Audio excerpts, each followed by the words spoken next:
You know the feeling, the warmth of a really deep connection, those late-night conversations where the walls just kind of come down, and then nothing. Just a sudden, confusing coldness. He withdraws.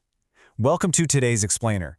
We're leaving that surface-level dating advice behind today because, well, we're going down into the dark architecture of the male mind. We're going to uncover why the men who seem to care the absolute most are literally often the ones who just vanish.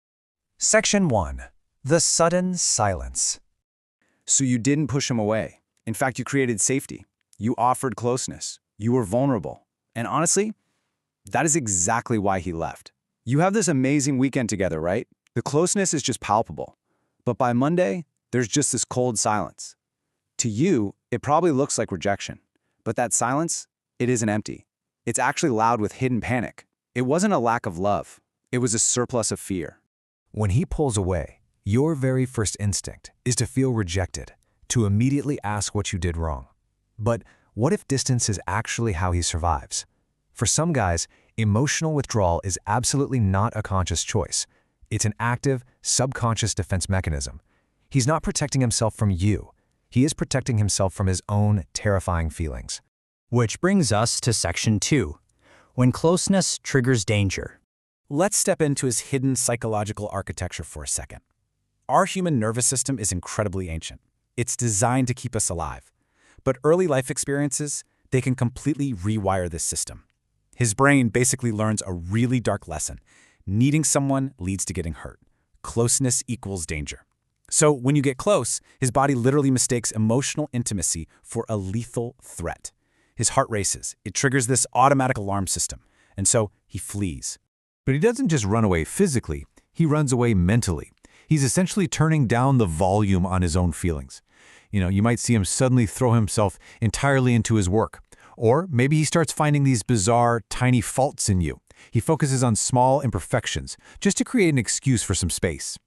And he does this totally subconsciously. He's turning the dial down because the overwhelming volume of his own attachment needs is absolutely deafening to him.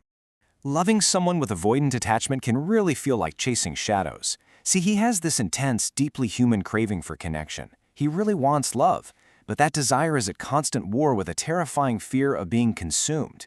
You try to step just a little closer, and he slips away. You're basically trying to hold on to a man who is fighting an invisible war inside his own mind. Okay, Section 3, the vulnerability hangover. This brings us to the morning after. That exact moment right after a major breakthrough of intimacy. You had a really deep conversation. Maybe he shared a personal memory. And in the moment, it felt really good. But then comes the hangover.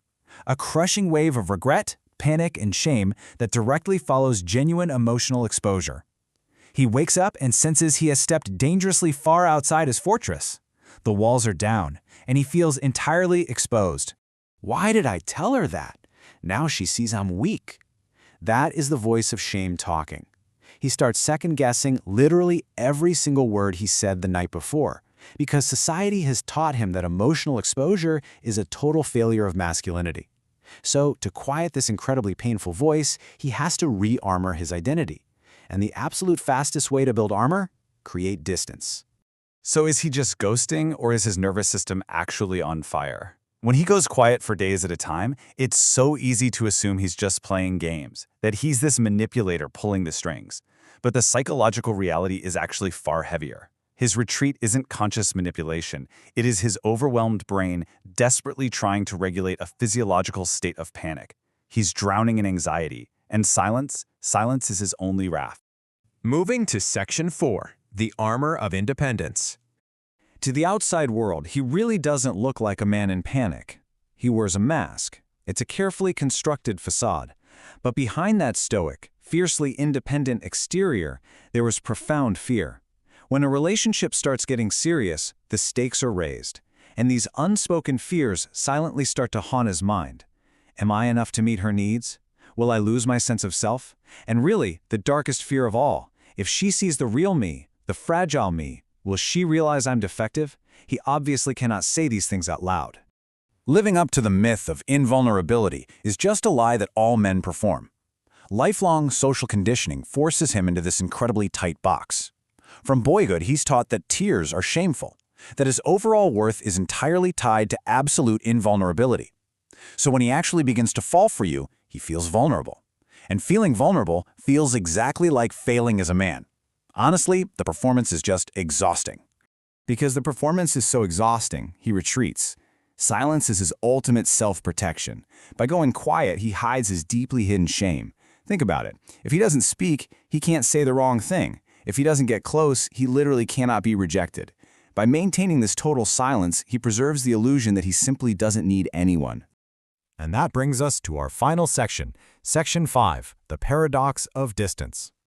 We've reached the final, deeply unsettling paradox here. What if he pulls away because the relationship actually matters? I know, it defies all logic. We naturally assume that if someone cares, they step closer. But for a man with this specific hidden psychological architecture, casual flings are easy. They don't trigger the alarm. It's only when you actually start to matter that the danger becomes real. His sudden need for space is very often the twisted proof that he has begun to care deeply. His distance is a fortress. And fortresses, they aren't built to protect things that are invincible. They're built to protect things that are incredibly fragile. By subconsciously tuning out your need for closeness, he basically frees himself from the terrifying obligation to be emotionally exposed.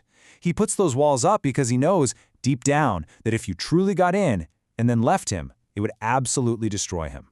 This is his daily reality. It's a tragic internal conflict, a constant war between needing connection and needing protection.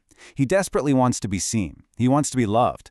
But those internal alarm bells just ring way too loudly. So when the panic sets in, he chooses the lonely safety of isolation over the perceived threat of true intimacy. It's a victory, sure, but it's a very lonely one. We look at his silence, and we see an empty room. We see a lack of care. We see a man who simply doesn't want us enough. But sometimes distance is not the absence of feeling.